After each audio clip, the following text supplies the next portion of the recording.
మీ దగ్గర బైబిల్స్ ఉంటే యెహోషువ గ్రంథం 5వ అధ్యాయం, యెహోషువ గ్రంథం 5వ అధ్యాయం 13వ వచనం నుంచి చదువుతాను, చూడండి. యెహోషువ యెరికో ప్రాంతంలో ఉన్నప్పుడు అతడు కన్నులెత్తి చూడగా దూసిన కత్తి చేత పట్టుకొని ఉన్న ఒకడు అతని ఎదుట నిలిచి ఉండెను. యెహోషువ అతని యొద్దకు వెళ్ళి, నీవు మా పక్షంగా ఉన్నవాడవా, మా విరోధుల పక్షంగా ఉన్నవాడవా అని అడగగా అతడు, కాదు, యెహోవా సేనాధిపతిగా నేను వచ్చి ఉన్నాను అనను. యెహోషువ నేలమట్టుకు సాగిలపడి నమస్కారం చేసి, నా ఏలినవాడు తన దాసునికి సెలవిచ్చినదేమని అడిగాను. అందుకు యెహోవా సేనాధిపతి, నీవు నిలిచి ఉన్న ఈ స్థలం పరిశుద్ధమైనది,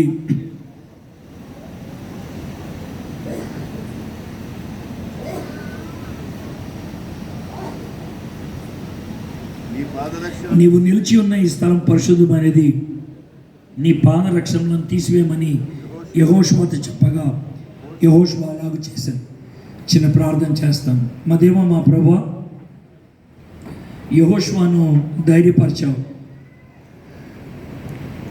మా జీవితంలో ప్రభువా చాలా భయాలు ఉన్నాయి, మా జీవితాల్లో ప్రభువా చాలా సమస్యలు ఉన్నాయి. అలాంటి పరిస్థితుల్లో మీరు మాకు ధైర్యం ఇవ్వాలి ప్రభువా. యెహోషువని ఏ విధంగా ధైర్యపరిచావో మేము ఈ వాక్యం ద్వారా నేర్చుకొని మీ నుండి ఆ విధంగా ధైర్యం పొందగలుగుటకు ఈ సమయాన్ని మా అందరికీ ఆశీర్వాదకరంగా చేయమని యేసు నామములో ప్రార్థన చేయుచున్నాను తండ్రి, ఆమేన్.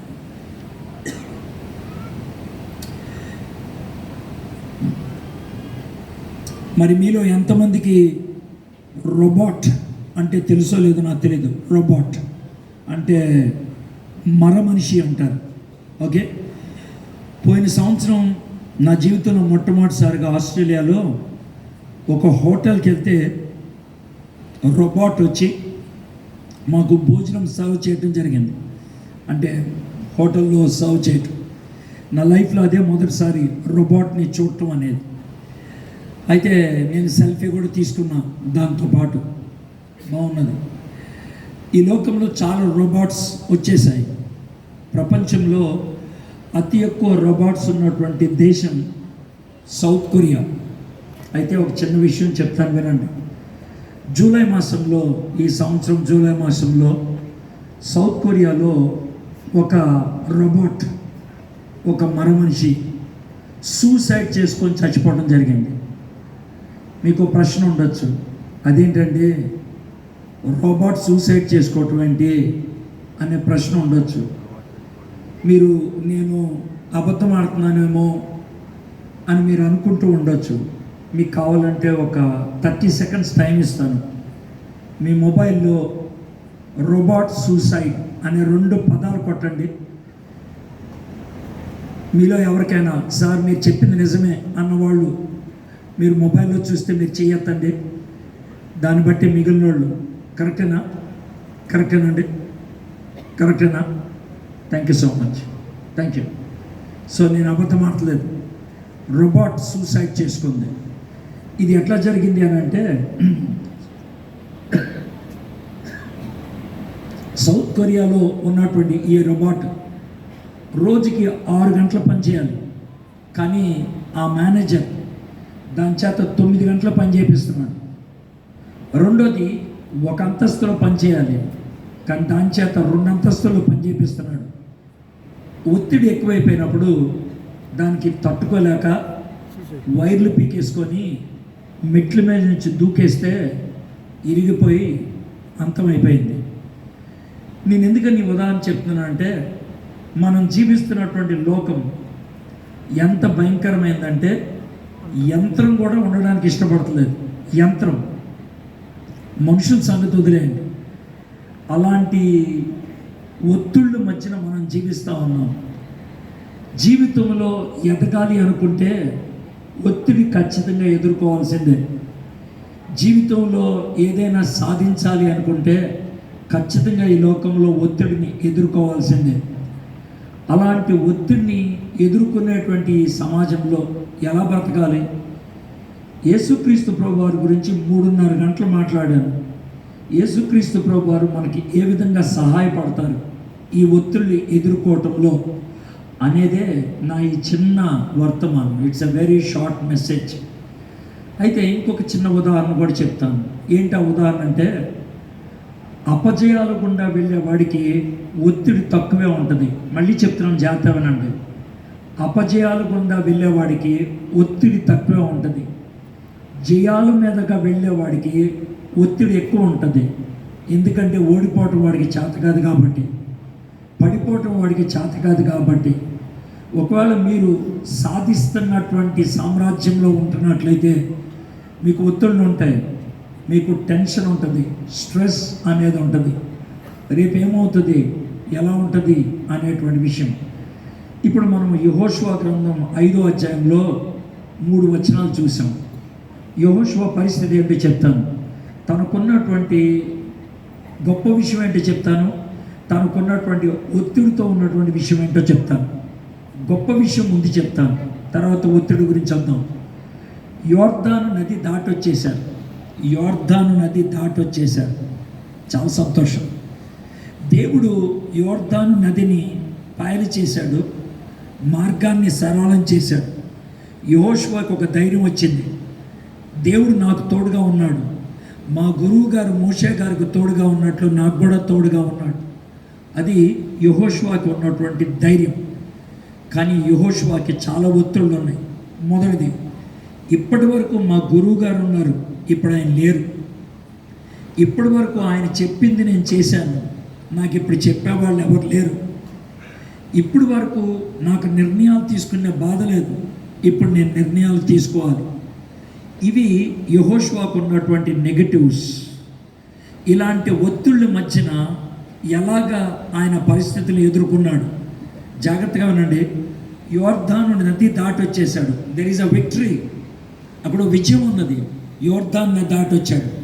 కానీ విషయం ఏంటంటే, దేవుడు వాగ్దానం చేసినటువంటి దేశంలో ప్రవేశించాలి. 10 పట్టణాలు. మనం ఎప్పుడైనా కోరుకుంటే ముందు చిన్న పట్టణం మీద అటాక్ చేస్తాం, విజయాలు సాధించుకుంటూ కఠినమైన పట్టణం దగ్గరికి చివరి వెళ్ళాలని. కానీ ఇక్కడ యెహోషువకి మొట్టమొదటే అతి కఠినమైనటువంటి పట్టణాన్ని ఎదుర్కోవాల్సి వచ్చింది. అది యెరికో పట్టణం. చాలా శక్తివంతమైన పట్టణం. దాని చుట్టూ గోడ ఉంటుంది. ఎంత పెద్ద గోడ అంటే దాని మీద ఒకేసారి 4 ఏనుగులు నడిచి వెళ్ళగలవంట. అంత పెద్ద గోడ. ఆ గోడ మీద రాహాబు గారు జీవిస్తూ ఉండేవాళ్ళని బైబిల్లో మనం చూస్తాం. అలాంటి శక్తివంతమైన గోడ మధ్యలో పట్టణం ఉన్నది. చాలా ఆరితేరినటువంటి సైన్యం కలిగినటువంటి పట్టణం. ఆ గోడ బయట నుంచొని చూస్తూ ఉన్నాడు యెహోషువ గారు. ఈ గోడ దాటే పట్టణంలోకి వెళ్ళాలా? ఈ పట్టణంలో శక్తివంతమైన రాజు ఉన్నాడా? ఈ పట్టణంలో బాగా నైపుణ్యత కలిగినటువంటి సైనికులు ఉన్నారా? నా సైనికుల 40 సంవత్సరాలు అరణ్యంలో ప్రయాణం చేసిన వాళ్ళలో ఎవరికి యుద్ధ నైపుణ్యత లేదా?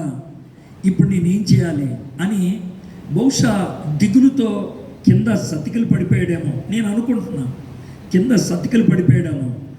ఈలోగా ఎదురుగా ఎవరో ఎదురు నుంచున్నట్లు అనిపించింది. తల పైకెత్తి చూశాడు. దూసిన కత్తి చేత పట్టుకొని ఇలా నుంచున్నాడు. అంటే అర్థం ఏంటి తెలుసా? రెడీ టు అటాక్ అని అర్థం.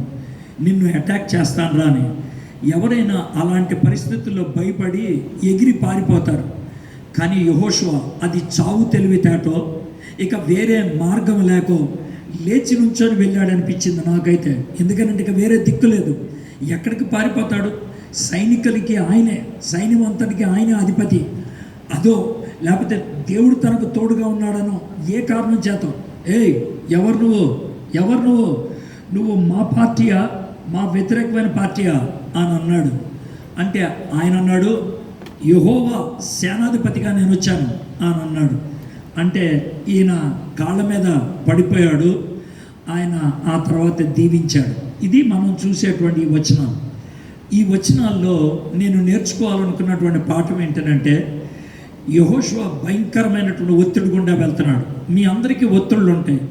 కొంతమందికి ఆర్థికమైన సమస్యలను బట్టి ఒత్తిడి, కొంతమందికి సంబంధపరమైనటువంటి సమస్యలను బట్టి ఒత్తిడి, కొంతమందికి చదువును బట్టి ఒత్తిడి, కొంతమందికి ఉద్యోగం లేదని ఒత్తిడి, కొంతమందికి ఉద్యోగం ఎలా చేయాలనేటువంటి ఒత్తిడి, కొంతమందికి శోధనల ఒత్తిడి. ఒత్తిడి లేని వాళ్ళు ఎవరు ఉండరు. ఒత్తిడి లేనివాడు ఒకడే అని పిచ్చోడు అంటారు. పిచ్చోడు ఒకడికే ఏ టెన్షన్ ఉండదు. మామూలు మనిషి ప్రతి వాడికి టెన్షన్ ఉంటుంది. అలాంటి టెన్షన్లో ఏంటి పరిస్థితి? యెహోషువకి దేవుడు ఎలాగ ధైర్యం ఇచ్చాడు దాన్ని మనం చూద్దాం. 13వ వచనం. యెహోషువ యెరికో ప్రాంతంలో ఉన్నప్పుడు అతడు కన్నీళ్ళతో చూడగా దూసిన కత్తి చేత పట్టుకున్న ఒకడు అతని ఎదుటి నిలిచి ఉండను. యెహోషువ అతని యొద్దకు వెళ్ళి, నీవు మా పక్షముగా ఉన్నవాడువా, మా విరోధుల పక్షముగా ఉన్నవాడువా అని అడగగా అతడు, కాదు, యెహోవా సేనాధిపతిగా నేను వచ్చి ఉన్నాను అని అంటున్నాడు. అయితే ఇక్కడ మనకి అర్థమవుతుంది ఏంటంటే, దేవుడు తన దగ్గరికి రావటం అనేది జరిగింది. దేవుడు ఇది చాలాసార్లు ఇదివరకు కూడా జరిగింది. మీరు జాగ్రత్తగా గమనించాల్సింది ఏంటి అని అంటే, దేవుడు చాలా సందర్భాల్లో క్రిస్మస్కి ముందు, అంటే యేసుప్రభు వారు భూమి మీదకి రాకముందు మనుషుల మధ్యకి రావటం జరిగింది. దాన్ని థియోఫెనీ అంటారు. మొట్టమొదటిసారిగా దేవుడు ఆ విధంగా వచ్చింది ఎప్పుడంటే, ఆదికాండం 3వ అధ్యాయంలో ఏదైనా తోటలోకి దేవుడు నడుచుకుంటూ వచ్చాడని ఉంది. నడుచుకుంటూ వచ్చాడంటే కాళ్ళు ఉన్నాయని అర్థం. మనిషిలాగా వచ్చాడని. తర్వాత హాగర్ దగ్గరికి వచ్చాడు. ఆ తర్వాత అబ్రహాం దగ్గరికి వచ్చాడు. ఈ విధంగా చాలాసార్లు వచ్చాడు. ఇక్కడ కూడా దేవుడు యెహోషువ దగ్గరికి రావటం జరిగింది. సాక్షాత్తు దేవుడే రావటం జరిగింది. అయితే దేవుడే వచ్చాడు అని అనుకుంటే ఇక్కడ ఏముంది? అతడు, కాదు, యెహోవా సేనాధిపతిగా నేను వచ్చాను. నేను యెహోవాను కాదు, మరి ఎవరు? యెహోవా పంపించిన సేనాధిపతిగా నేను వచ్చాను. అంటే నువ్వు దేవదూతవా? కాదు కాదు కాదు, నేను దేవదూతను కాదు. దేవదూత అయితే కనుక కాళ్ళ మీద పడితే ఒప్పుకోకూడదు, వద్దు లేచిపోవాలనాలి. కానీ ఆ విధంగా అనలేదు. మరి ఎవరు వచ్చి ఉంటారు? కొంచెం జాగ్రత్తగా ఆలోచించినట్లయితే ఎవరు వచ్చారంటే, సాక్షాత్తు యేసు ప్రభువే మనిషిగా వచ్చాడు. సాక్షాత్తు యేసు ప్రభువే మనిషిగా వచ్చాడు. దీన్నే బైబిల్ పండితులు ఏమంటారంటే ప్రీ ఇన్కార్నేషన్. అంటే యేసు ప్రభు శరీరధారియే రాక మునుపు కొన్ని సందర్భాల్లో మానవుడిగా మనుషుల మధ్యలోకి వచ్చాడు. అందులో ఇది ఒకటి అంటారు. దీనికి ఒక పేరు కూడా పెట్టారు, క్రిస్టోఫెనీ అని పేరు పెట్టారు. క్రీస్తే ప్రత్యక్షమయ్యాడు అని. యేసు ప్రభువే యెహోషువ దగ్గరికి వచ్చాడు. అయితే ఇంకో చిన్న విచిత్రం, యేసు యెహోషువ ఈ రెండు నామాలకు ఒకటే భావం. యెహోషువ అంటే యెహోవాయే రక్షణ, యేసు అంటే ఆయన తన ప్రజలను వారి పాపం నుండి రక్షించరు. సో వీళ్ళిద్దరూ ఒకరినొకరు కలుసుకుంటున్నారు. సరే, ఇప్పుడు నేను మొదటి పాఠాన్ని నేర్పిస్తాను. మీరు ఒత్తిడి గుండా వెళ్తున్నప్పుడు, సమస్యలు గుండా వెళ్తున్నప్పుడు దేవుడు మీకు ఇచ్చేటువంటి మొట్టమొదటి ధైర్యం ఏంటి తెలుసా? అయ్యా, నేను నీతో ఉన్నాను. I am with you. Yesu ప్రభువారు యెహోషువతో ఇచ్చినటువంటి మాట ఏంటంటే, అయ్యా, నేను నీతో ఉన్నాను, నేను ఒంటరిగా విడిచిపెట్టను. I am with you. నేను నీతో ఉన్నాను. నేను నీ దగ్గరికి వచ్చాను. నువ్వు సమస్యల్లో ఉన్నావు కదా, అందుకు నేను నీ దగ్గరికి వచ్చాను. అది దేవుడు చెప్పేటువంటి మాట. జాగ్రత్త వినండి. మనం ఒత్తిడి గుండా వెళ్తున్నప్పుడు సాతానుడు మన చెవులో అరిచేటువంటి మాట. ఇక్కడ చాలామంది ఆడపిల్లలు ఉన్నారు, మీరు కూడా జాగ్రత్త వినాలన్నమాట. మీరు ఒత్తిడి గుండా వెళ్తున్నప్పుడు, స్ట్రెస్ మీ మీద ఉన్నప్పుడు, ఎవరైనా బలవంతం చేస్తున్నప్పుడు, ఏదైనా ఒక బలవంతమైన పరిస్థితి ఏర్పడుతున్నప్పుడు సాతాను మన చెవులు అనేటువంటి ఒకే ఒక మాట, నువ్వు ఒంటరి దానివి, నువ్వు ఒంటరి వాడివి, నీకెవరు లేరు. ఎప్పుడైతే ఆ మాటకి నువ్వు పడిపోతావో రాజీ పడిపోతావు. ఇక్కడ అలాంటి పరిస్థితి వచ్చింది. ఎవరూ లేరు యెహోషువకి, ఎవరూ లేరు. అలాంటి ఒంటరితనంలో ఉన్నప్పుడు దేవుడు వచ్చి, అయ్యా నేనున్నాను నీతో, ఐ ఆమ్ విత్ యూ. ఒంటరితనంలో ఉన్నప్పుడు మనకి ఎవరూ లేరు అని అనుకుంటే రాజీ పడిపోయే వాళ్ళు కొంతమంది, నిరాశ నిస్పృహలకు గురయ్యే వాళ్ళు చాలామంది. ఈ ఆధునిక ప్రపంచంలో సంబంధాలు పెద్ద విలువ లేనటువంటి ప్రపంచంలో ఈ రోజుల్లో సంబంధాలకు విలువ లేదు. We don't value relationships. కాబట్టి చాలా త్వరగా మనం ఒంటరితనానికి గురవుతూ ఉంటాం, చాలా క్విక్గా లోన్లీనెస్కి గురవుతూ ఉంటాం, చాలా క్విక్గా మన జీవితం మనకే విలువ లేదు అని అనిపిస్తూ ఉంటుంది. మీరు అవిశ్వాసులు అని నేను చెప్పట్లేదు, మీరు విశ్వాసులైనప్పుడు కూడా మీరు ఒంటరితనానికి గురవుతారా? అవుతారు. విశ్వాసులైనప్పుడు కూడా డిప్రెషన్కి గురవుతారా? అవుతారు. ఏలియా గొప్ప విశ్వాసి. ఆయన కర్మేలు పర్వతం మీద ప్రార్థన చేస్తే అగ్ని కురిసింది, ఆ తర్వాత ప్రార్థన చేస్తే వర్షం కురిసింది. 36 గంటల్లో అదే ఏలియా బదిరి వృక్షం కింద కూర్చొని మరణాపేక్ష కలిగిన వాడై, అంటే ఏంటి, చచ్చిపోవాలనేటువంటి తపనతో నా ప్రాణం తీసుకోవా అని అడిగాడు. దాన్నే డిప్రెషన్ అంటారు, దాన్నే లోన్లీనెస్ అంటారు, దాన్నే కాంప్రమైజ్ అయిపోవటం అంటారు. తను బతకడానికి ఇష్టం లేక చచ్చిపోదాం అని అనుకున్నాడు. చాలామందికి చచ్చిపోవాలనే కోరిక ఉంటుంది, చాలామందికి ఈ లోకాన్ని విడిచిపెట్టాలి, చాలామందికి పరిస్థితిని ఎదుర్కోవడానికి ఇష్టం ఉండదు. ఎందుకు అని అంటే, నేను ఎదుర్కోలేనేమో, ఐ కెనాట్ డూ ఇట్. అయితే అలాంటి పరిస్థితుల్లో దేవుడు మనకున్న పోటీని తీసాడు. జాగ్రత్త వినండి, మనకున్న పోటీని తీసాడు, కానీ ఆ పోటీని ఎదుర్కోవడానికి నేను నీకు తోడుగా ఉన్నాను అంటాడు. దావీదు మిగిలిన ఇశ్రాయేలీయుల్లాగా వ్యవహరించలేదు. ఇశ్రాయేలీయులంతా గొలియాతును చూసి పోటీ తట్టుకోలేక రాజీ పడిపోయి నీరసించిపోయి గుడారాల్లోకి వెళ్ళి దాక్కున్నారు. కానీ దావీదు మాత్రం గొలియాతు వైపు చూసినప్పుడు దేవుని శక్తితో ఆయన చూశాడు, దేవుని సాన్నిధ్యాన్ని అనుభవిస్తూ చూశాడు. కాబట్టి గొలియాతుని బెదిరించగలిగాడు. గొలియాతు లాంటి సమస్యలు మీకున్నాయి, గొలియాతు లాంటి పరిస్థితులు మీకున్నాయి, లేవని నేను చెప్పట్లేదు. అయితే గొలియాతుని ఎదిరించగలిగేటువంటి శక్తినిచ్చేటువంటి దేవుడు మనకు తోడుగా ఉన్నాడు. ఆ విషయాన్ని మనం గుర్తించాలి. దేవా నువ్వు నాకు తోడున్నావు. దేవుని సాన్నిధ్యాన్ని మనం గుర్తించగలిగి ఉండాలి, రికగ్నైజ్ చేయాలి, ఎక్నాలెడ్జ్ చేయాలి, అంగీకరించాలి. మనం కొన్ని సందర్భాల్లో దేవుని యొక్క సాన్నిధ్యాన్ని అంగీకరించం, ఎక్నాలెడ్జ్ చేయం.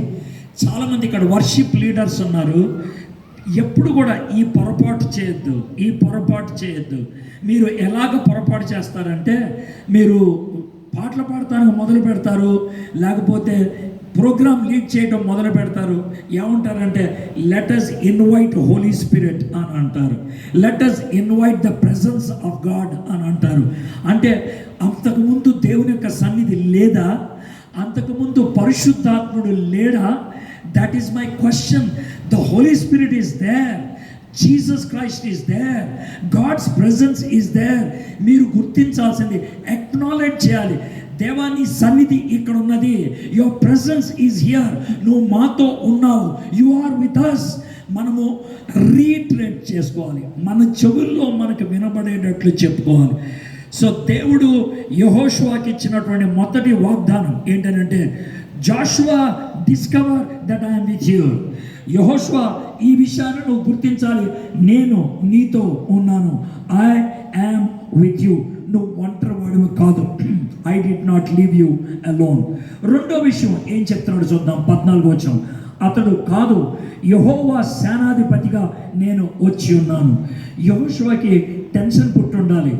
ఏ అని అంటే కనుక, యెహోషువా ఇక్కడ నిలబడ్డాడు, దగ్గర మిలియన్, ఒక 10 లక్షల మంది ఇశ్రాయేలీయులు వెనకాల ఉన్నారు. ఆ సైన్యం అంతటికి సేనాధిపతి ఎవరంటే యెహోషువా. ఎదురుగా ఒక ఆయన వచ్చి ఉంచున్నాడు, దూసిన కత్తి చేత పట్టుకొని ఉన్నాడు. ఆయన ఏమన్నాడు తెలుసా, మీరెవరండి అని అంటే ఆయన ఏమన్నాడు తెలుసా, నేను సేనాధిపతిని అంటున్నాడు. మరి నువ్వు సేనాధిపతి అయితే నేనేమవుతాను? నువ్వు సేనాధిపతి అయితే నువ్వేమవుతావో నేనేమవుతాను? ఈ మీటింగ్ నేషనల్ కాన్ఫరెన్స్ పెట్టారు, ఇంత పెద్దది. ఈ నేషనల్ కాన్ఫరెన్స్కి వచ్చి నేనే దీనికి ఫౌండర్ని అంటే ఆ రవీంద్ర రెడ్డి గారు ఏమైపోతారు? ఆయన ఏమైపోతారండి? ఆయన what will happen to him? ఈయన వచ్చే ఉన్నాడు తెలుసా, నేను సేనాధిపతిని అంటున్నాడు. యెహోషువ ఏమైపోతాడు? అయితే దేవుడు ఏమని వాగ్దానం ఇస్తున్నారు తెలుసా? నీకున్నటువంటి టెన్షన్ ఏంటంటే హౌ టు లీడ్ దిస్, దీన్ని ఏ విధంగా నడిపించాలి అనేటువంటి టెన్షన్ నీకు ఉంది. అందుకే నేను అన్నాను తెలుసా, I will be the boss, నేను నీకు బాస్గా ఉంటాను. ఇంతకాలం మోషే చెప్తే నువ్వు నడిచావు, ఇంతకాలం నేను మోషే డైరెక్ట్ చేస్తే నువ్వు నడిచావు. ఇప్పుడు నాకు ఎవరు డైరెక్షన్ ఇస్తారు? ఇప్పుడు ఎవరు నా కోసం నిర్ణయాలు తీసుకుంటారు? ఇప్పుడు ఎవరు నాకు అనేటువంటి టెన్షన్ ఉంది. I want to tell you one thing, I will be your captain. నువ్వు ఒప్పుకుంటే నేను క్యాప్టెన్గా ఉంటాను. మనకి పిల్లలు పుట్టేదాకా ఒక బాధ ఉంటుంది, పిల్లలు పుట్టాలని. పిల్లలు పుట్టిన తర్వాత ఒక్కసారిగా టెన్షన్ పుట్టుకొచ్చేది ఏంటి తెలుసా? వాళ్ళని ఎలా పెంచాలని. ఉద్యోగం కావాలని అడుగుతాం. ఉద్యోగం వచ్చిన తర్వాత దాన్ని ఏ విధంగా కొనసాగించాలి? ఇంజనీరింగ్ కాలేజీలో సీట్ రావాలి. సీట్ వచ్చిన తర్వాత పరీక్షలు ఎలా పాస్ అవ్వాలి? We have this tension. ఇక్కడ ఈయన సేనాధిపతి, కానీ నేను ఎలా లీడ్ చేయాలి? అయితే దేవుడు ఏమన్నాడు తెలుసా? బాబు నాయన జోషువా, నేను క్యాప్టెన్ కొంటాను, నువ్వు ఒప్పుకుంటే. మరి నేనేమవుతాను ప్రభా? నువ్వేమవ్వవు, నువ్వు నా సబార్డినేట్ అవుతావు. నాకు నీకు అద్భుతమైన సంబంధం ఉంటే every moment I will guide you. ప్రతి క్షణం కూడా నేను నడిపిస్తాను. మీకు విషయం తెలుసా? 1 second prayer, 2 second prayers ఎప్పుడైనా విన్నారో లేదో నాకు తెలియదు. ఎవరైతే దేవునితో కనెక్ట్ అయి ఉంటారో వాళ్ళు దీర్ఘమైన ప్రార్థనలు పొద్దున్న రాత్రులు చేస్తారేమో, కానీ త్రూ అవుట్ ద డే ప్రార్థన ఆపేరు. But they will be always in prayer. ఒక ఎగ్జాంపుల్ చెప్పాలంటే, నెహెమ్యా రాజుగారి మంది నిలబడ్డారు. రాజుగారు అడుగుతున్నాడు, అయ్యా ఏంటి పరిస్థితి అంటే, అయ్యగారు మా ఊర్లో గోళ్ళ కూలిపోయినాయి అంట, గుమ్మలు కాలిపోయినాయి అంట, సమాధులన్నీ బయటకు వచ్చేసినాయి అంట అని అన్నాడు. అంటే రాజుగారు అడుగుతున్నారు, నెహెమ్యా నన్ను ఏం చేయమంటావు చెప్పప్పుడు అని అంటున్నాడు. Do know what Nehemiah did? Nehemiah గ్రంథం 2:4-5 వచనాలు, ఆకాశమందలి దేవునికి విజ్ఞాపన చేసి నేను రాజుకి సమాధానం చేశాను. ఆకాశమందు దేవునికి విజ్ఞాపన చేసి అప్పుడు నేను రాజుగారితో మాట్లాడాను. అంటే ఎంతసేపు ప్రార్థన చేసి ఉంటాడు? 1 second, ప్రభువా help me to speak to this man. My friends, ఆ 1 second ప్రేయర్స్ మనకి ఏం చేస్తాయో తెలుసా? దేవుడి నుంచి మనకి ఆదేశాలు ఇస్తాయి. దేవుడి దగ్గర నుంచి మనకి గైడెన్స్ వస్తుంది. దేవుడి దగ్గర నుంచి మనకి పవర్ వస్తుంది. దేవుడి దగ్గర నుంచి మనకి మార్గానికి సరళమయ్యేటువంటి పరిస్థితులు వస్తాయి. God says, I am there as the source of your energy. నేను నీ శక్తిని రిలీజ్ చేసేటువంటి వాడిగా ఉన్నాను. You need to depend on me. That is the second discovery Joshua should have. Discovery number 1, I am with you. Discovery number 2, I will be the boss. నేను క్యాప్టెన్గా ఉంటాను. ఇక 3వది 15వ వచనం, అందుకు యెహోవా సేనాధిపతి, నీవు నిలిచి ఉన్న ఈ స్థలము పరిశుద్ధమైనది, నీ పాదరక్షలను తీసివేయమని యెహోషువతో చెప్పగా యెహోషువ అలాగూ చేశాను. నేను ప్రస్తుతం అయితే చెప్పులు ఇప్పేశాను. దీని గురించి పెద్ద విషయం కాదు, కానీ చాలా సందర్భాల్లో నేను చెప్పులు వేసుకొని కూడా ప్రసంగాలు చేశాను. నేనేమి మాయ మాటలు చెప్పట్లేదు. కొన్ని సందర్భాల్లో అలా కూడా చేశాను, కొన్ని సందర్భాల్లో ఇలా కూడా చేశాను. సార్ ఇంతకీ మనం చెప్పులు ఇప్పాలా చెప్పులు ఇప్పకూడదా? ఇది చాలామందికి ఉండేటువంటి ప్రశ్న. అయితే ఒక మాట చెప్తాను చూడండి. బైబిల్లో చెప్పులు ఇప్పండి అని చెప్పింది 2 సందర్భాలు. ఒకటి మోషే గారికి చెప్పారు, రెండోది యెహోషువ గారికి చెప్పారు. మీరు ముక్కలు చేసే ట్రాలింగ్ చేస్తే కనుక మర్యాద ఉండదు. పూర్తిగా మెసేజ్ వింటే కనుక బాగుంటుంది. అర్థమైంది? ముక్కలు చేస్తే కనుక అర్థరహితంగా ఉంటుంది. ఆ పెచ్చోళ్ళు ఏదో చేస్తూ ఉంటారు కొంతమంది ట్రోలింగ్ వాళ్ళు. ఆ మాటలకు మీరు పడిపోతే నేనేం చేయాలో అర్థం కాదు. But listen to me completely. 2 సందర్భాల్లో దేవుడు చెప్పులు ఇప్పేయమని చెప్పాడు. ఒకటి మోషే గారికి, రెండోది యెహోషువ గారికి. ఏమని చెప్పారు? మీరు నిల్చున్న స్థలం పరిశుద్ధమైందయా, చెప్పులు ఇప్పేయండి. ఓకే, దేవుడు ఉన్న చోట, పరిశుద్ధమైన చోట చెప్పులు ఇప్పేయాలి అనే రూల్ మనం పెట్టుకుందాం. నో ప్రాబ్లం, పెట్టేసుకుందాం. అయితే 40 సంవత్సరాలు దేవుడు ఇశ్రాయేలుని అరణ్యంలో నడిపించాడు. అరణ్యంలో నడిపించినప్పుడు అగ్నిస్తంభంలో దేవుడు ఉన్నాడు, మేఘస్తంభమై దేవుడు ఉన్నాడు. మేఘస్తంభం కింద ఎవరున్నారు? ఇశ్రాయేలీయులు ఉన్నారు. మరి పరిశుద్ధ సన్నిధి కింద ఉన్నప్పుడు వాళ్ళు ఏం చేయాలి? చెప్పులు ఇప్పేయాలి. దేవుడు చెప్పులు ఇప్పేయమన్నాడు. అప్పుడు ఎప్పొద్దు, చెప్పులు అరగకుండా చేసే పని నాది అన్నాడు. చెప్పులు ఎప్పొద్దు, చెప్పులు అరగకుండా చేసే పని నాది అని అన్నాడు. కాబట్టి తమ్ముళ్ళు చెల్లాయిలు, చెప్పులు ఎప్పటం చెప్పులు ఎప్పకపోవటం విషయం కాదు, అది కాదు విషయం. పరిశుద్ధత చెప్పుల్లో లేదా, పరిశుద్ధత జీవితంలో ఉంది. పరిశుద్ధత జీవితానికి సంబంధించింది. చెప్పులు ఇప్పినంత మాత్రాన పరిశుద్ధత వచ్చేస్తుంది, వేసుకున్నంత మాత్రాన పోతుంది అని అంటే ఏమని చెప్పాలా? సార్ మరి ఏం చేయమంటారు? అందరూ ఇప్పితే నువ్వు కూడా ఇప్పే, అందరూ వేసుకుంటే నువ్వు కూడా వేసుకో. గొడవలేని పని. అందరూ ఇప్పేసినప్పుడు నువ్వు వేసుకొని పెద్ద హడావిడి చేయక్కర్లేదు. అందరూ వేసుకున్నప్పుడు నువ్వు ఇప్పేసి పెద్ద గొప్పడు అని ఏం చూపించుకోక్కర్లేదు. Go with the people, go with the people. అంతకుమించి మనం చేయగలిగేది ఏమీ లేదు. సరే, ఇంతకీ ఈ చెప్పులు ఇప్పేయటం విషయంలో దేవుడు నేర్పిస్తున్నటువంటి విషయం ఏంటి? అటు మోషేకి కానీ ఇటు యెహోషువ కానీ దేవుడు ప్రత్యక్షపరుచుకున్నటువంటి ఆ ప్రదేశం ఎలాంటిదో చూద్దాం. మోషే గారు తన మందను కాసేటువంటి ప్రదేశం. మందలు ఏముంటాయి? గొర్రెలు ఉంటాయి, మేకలు ఉంటాయి, ఆవులు ఉంటాయి, గేదెలు ఉంటాయి. అవి ఏం చేస్తాయి? ఉచ్చబోస్తాయి, పేడేస్తాయి. ఇది పరిస్థితి. అక్కడంతా రచ్చరచ్చగా ఉంటుంది. అలాంటి ప్రదేశానికి దేవుడు వచ్చాడు. ముందు ఇద్దరు దేవదూతలను పంపించి ముందు తోడవండి నేను వస్తాను నేను చెప్పలేదు. ఆయన వచ్చేసాడు. అంటే ఆ రచ్చరచ్చ ప్రదేశానికి వచ్చి నేను వచ్చా, ఇది పరిశుద్ధమైన ప్రదేశం. పరిశుద్ధమైనటువంటి ప్రదేశం అనే మాటగా అర్థం ఏంటి? ఇక్కడ నీతో నా బాధ్యతను, నా యొక్క ఉద్దేశాన్ని, నా చిత్తాన్ని, నా ప్రాజెక్ట్ని నీకు అప్పగిస్తున్నా. ఇది దేవుడి యొక్క ఉద్దేశం. I'm going to hand over you my project. I'm going to hand over you my will. నా చిత్తాన్ని నీకు అందించబోతున్నాను. This is holy, this is a holy transfer. అక్కడ మోషేకి చెప్పింది అది.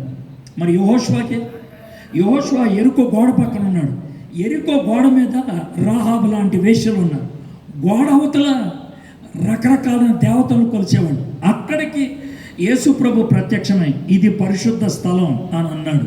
దాని అర్థం ఏంటి? నేను నీకు ఇచ్చినటువంటి ప్రాజెక్ట్ ఉందే అది పరిశుద్ధమైనది. The project I gave you is holy. నేను నీకు ఇచ్చినటువంటి ఆ బాధ్యత ప్రాముఖ్యమైనది. మై ఫ్రెండ్స్, ఇక్కడ కూర్చున్నటువంటి మీరు ఎంతమంది దీన్ని సీరియస్గా తీసుకుంటారో లేదు నాకు తెలియదు. మీరు దేవుని బిడ్డలైతే, విశ్వాసులైతే మీరు ఏ పని చేసినా అది దేవునికి మహిమకరంగా చేయటం నేర్చుకోవాలి. ఏ పని చేసినా అది పరిశుద్ధమైనది. ఎలాగా?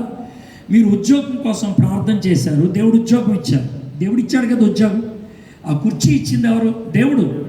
ఆ పని ఇచ్చింది ఎవరు? దేవుడు. కాబట్టి ఆ పని పరిశుద్ధమైందా కాదా? పరిశుద్ధమైందే. మీరు టీచర్ ఉద్యోగం పరిశుద్ధంగా చేయండి. మీరు డాక్టర్ వృత్తిని పరిశుద్ధంగా చేయండి.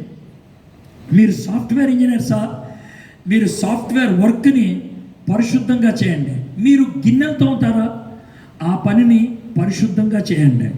Take this as God's work. దేవుడు నీకు ఆ పని ఇచ్చాడు. అయితే దేవుడు నాకు ఈ పని ఇచ్చింది ఎందుకోసం? నా జీవితం కోసం, నేను నా జీవితాన్ని గడపడానికి. బట్ నేను జీవించేది ఎందుకోసం? What for I'm living. ఉద్యోగం కోసం నేను జీవించట్లా, జీవించడం కోసం నేను ఉద్యోగం చేస్తాను. మరి నేను జీవించేది ఎందుకోసం? జాగ్రత్తగా గమనించండి.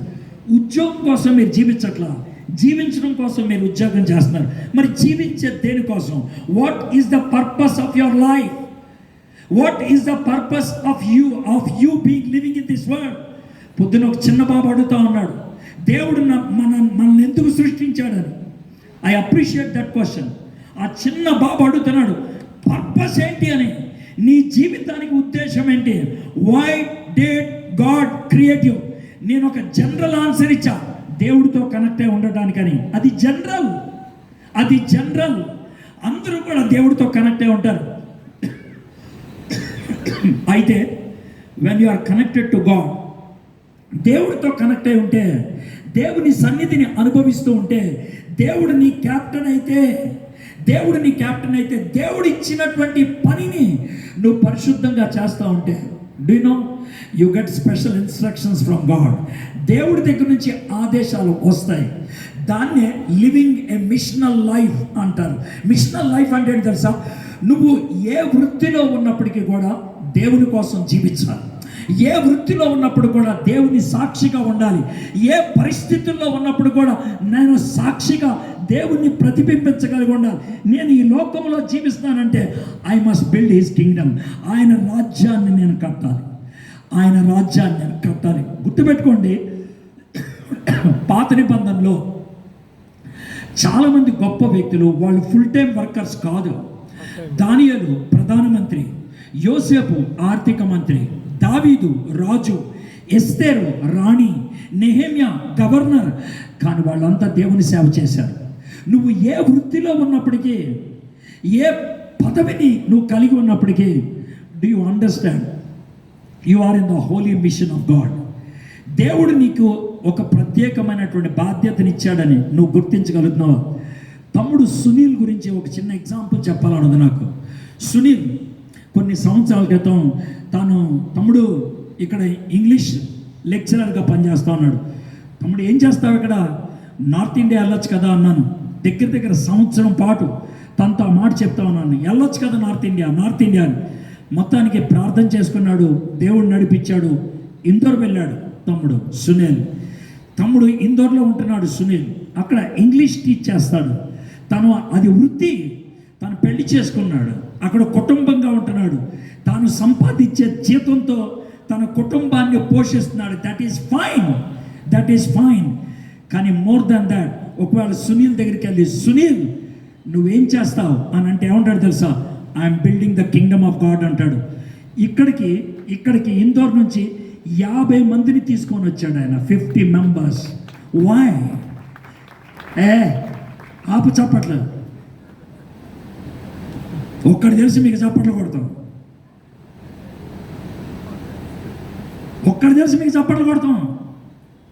నీ బతుకు గురించి ఎవడం చప్పట్లు కొడతాడు అలాగా? చెప్పు. నీ బతుకు గురించి ఎవరైనా చప్పట్లు కొడతారు అలాగా? నీ జీవితం గురించి ఎవరైనా చప్పట్లు కొడతారు అలాగా? చప్పట్లు కొట్టేసి పరిశుద్ధత అనుకుంటున్నావా? చప్పట్లు కొట్టేసి ఆత్మీయత అనుకుంటున్నావా? What about your life? ఉన్నదొక్క జీవితం. నీ కోసం ఆయన శిలువ మీద చచ్చిపోయాడు. నీకు రక్షణ ఉచితంగా ఇచ్చాడు. నీలో పరిశుద్ధాత్మని ఉంచాడు. నా కోసం జీవించవా? నువ్వు నాకు కావాలి అని అడిగాడు. ఆ ఒక్కటి తప్పించి ఏమైనా చేస్తానంటావా? ప్రభా, నువ్వు నాకు మిరకల్స్ చేసే దేవుడిగా ఉండాలి, నాకు సహాయం చేసే దేవుడిగా ఉండాలి, నాకు అవసరాలు తీర్చే దేవుడిగా ఉండాలి. నేను సాక్ష్యం చెప్పుకుంటూ స్టేజ్ ఎక్కాలా? స్టేజ్ మీద సాక్ష్యం ఏ యదమన్నా చెప్తాడు. జీవితంలో సాక్ష్యం ఉండటం కావాలి. స్టేజ్ మీద ఎక్కి డ్రామాలు రాసేయడం ఎవడని ఉంటాడో, కానీ జీవితంలో సాక్ష్యం కలిగి ఉండాలి. ఇన్ లైఫ్ అది నీకుందా? నువ్వు ఎవరితో అయితే జీవిస్తున్నావో, నీ కొలీగ్స్, నీ చుట్టూ ఉన్నవారు, నీ చుట్టూ ఉన్నటువంటి నీ బంధుమిత్రులు, are they able to see Christ in you? నీలో క్రీస్తుని వాళ్ళు చూడగలుగుతున్నారా? మై ఫ్రెండ్స్, యెహోషువ, నేను నీకు తోడుగా ఉంటాను. 6వ అధ్యాయం మొదటి 2 వచనాలు చదివి నేను ముగిస్తాను. ఆ కాలమున ఇశ్రాయేలు భయం చేత ఎవడనూ వెలుపలికి పోకుండాను లోపలికి రాకుండాను ఎరికో పట్టణపు ద్వారము గట్టిగా మూసివేయబడిన. 2వ వచనం, అప్పుడు యెహోవా యెహోషువతో ఇట్లనెను, చూడుము, నేను ఎరుకోను దాని రాజును పరాక్రమం గల శూరులను నీ చేతికి అప్పగించుచున్నాను. తెలుగులో వర్తమాన కాలంలో ఉన్నది అప్పగించుచున్నాను అని.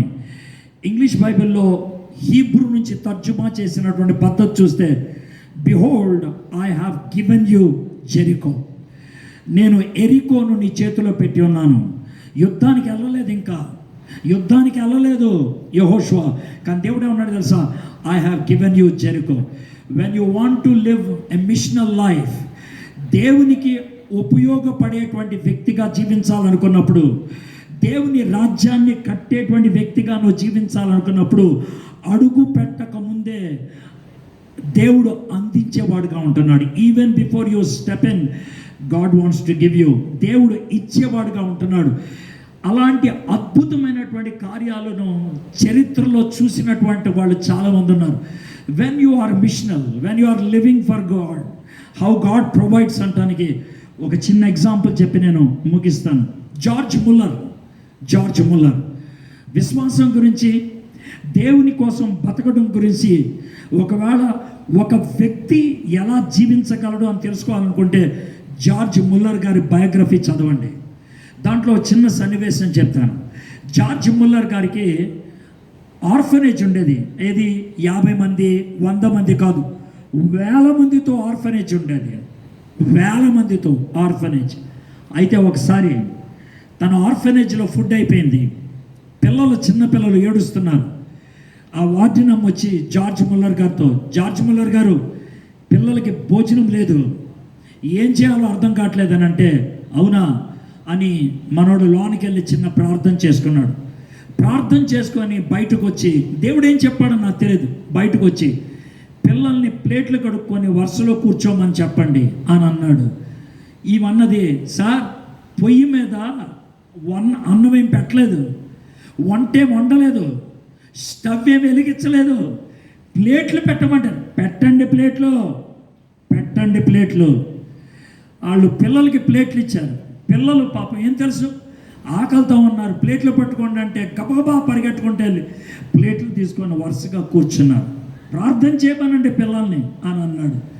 పిల్లలు భోజనం పెట్టకముందు చేసే ప్రార్థన చేస్తూ ఉంటే బయట నుంచి ఎవరో తలుపు కొట్టారు. జార్జ్ ముల్లర్, ఎల్లండి ఆ తలుపు తీయండి అన్నాడు. తలుపు తీస్తే బయట ఒక ఎద్దుల బండి ఉన్నది. ఆ ఎద్దుల బండి మీద నుంచి ఒక ఆయన దిగొచ్చాడు. ఏమండి, ఇక్కడ ఒక ఆర్ఫనేజ్ ఉందంటే, ఎక్కడంటే ఇదే అంటే, ఏమంటే మీరు ఏమనుకోనంటే, ఒక చిన్న విషయం, మా ఇంట్లో ఒక పార్టీ ఏర్పాటు చేసుకున్నాం. అయితే కొన్ని కారణాలు బట్టి ఆ పార్టీ క్యాన్సిల్ అయింది. అయితే ఆ పార్టీ కోసం బోల్డ్ భోజనం సిద్ధపరిచాం. అయితే ఇది మిగిలిపోయిన భోజనం కాదు, తిన్న తర్వాత మిగిలిన భోజనం కాదు, ఇది ఫ్రెష్ భోజనం. ఇది ఆ విందు కోసం ఏర్పాటు చేశాం. దీన్ని పడేయటానికి ఇష్టం లేక ఏం చేయాలని ఆలోచిస్తూ ఉంటే ఎవరో చెప్పారు ఇక్కడ ఒక ఆర్ఫనేజ్ ఉందని. ఇది మీరు ఏమనుకోకుండా పిల్లలకి పెడతారా అని అంటే, జార్జ్ ముల్లర్ తీసుకొచ్చి పిల్లలకి పెట్టండి అని అన్నారు. మీకు అర్థమవుతుందండి?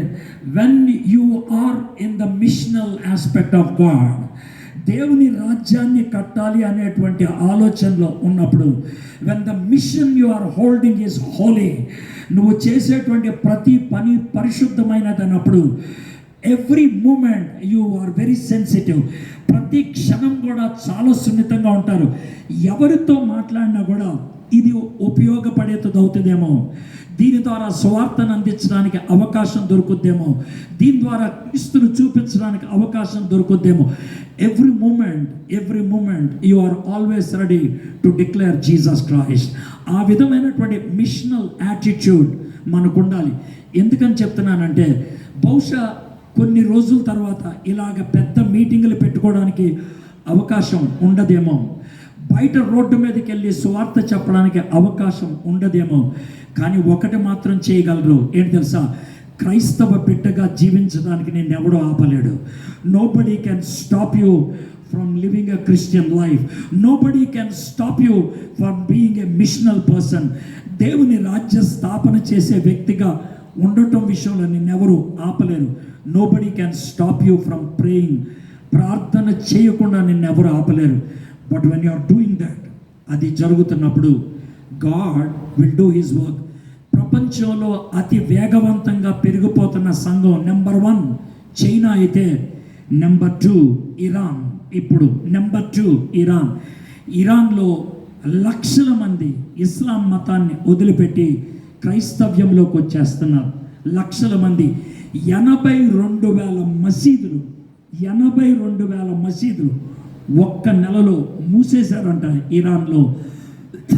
ఎందుకు అంటే పూజించే వాళ్ళు లేక, నమాజ్ చేసేవాళ్ళు లేక. There is a mass change. ఎందుకో తెలుసా? మిషనల్. అక్కడ ఉన్నటువంటి కొద్దిమంది విశ్వాసులు నమ్మకంగా జీవించినప్పుడు అద్భుతమైనటువంటి మార్పు దేశంలోనే కనబడుతుంది. భారతదేశంలో సాక్షులు కావాలి. భారతదేశంలో దేవుని రాజ్య స్థాపన చేసేటువంటి దేవుని బిడ్డలు కావాలి. భారతదేశంలో చాలామంది సేవకులు ఉన్నారు, వాళ్ళ సొంత రాజ్యాలు కట్టుకుంటున్నారు. కానీ మరి మీరు దేవుని రాజ్యాన్ని కట్టే వాళ్ళగా ఉండటానికి సంసిద్ధంగా ఉన్నారా?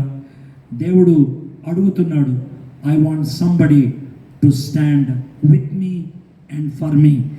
నాతో, నా కోసం నిలబడే సాక్షి కావాలి అంటున్నారు. Will that be you? అది మీరా? మీరైతే యెహోషువకి తోడుగా ఉన్న దేవుడు మీకు కూడా తోడుగా ఉంటాడు. యెహోషువకి క్యాప్టెన్గా ఉన్న దేవుడు మీకు క్యాప్టెన్గా ఉంటాడు. యెహోషువకి బాధ్యత ఇచ్చిన దేవుడు మీకు కూడా బాధ్యత ఇస్తాడు. యెహోషువకి విజయాన్ని ఇచ్చిన దేవుడు నీకు కూడా విజయాన్ని ఇస్తాడు. God bless you.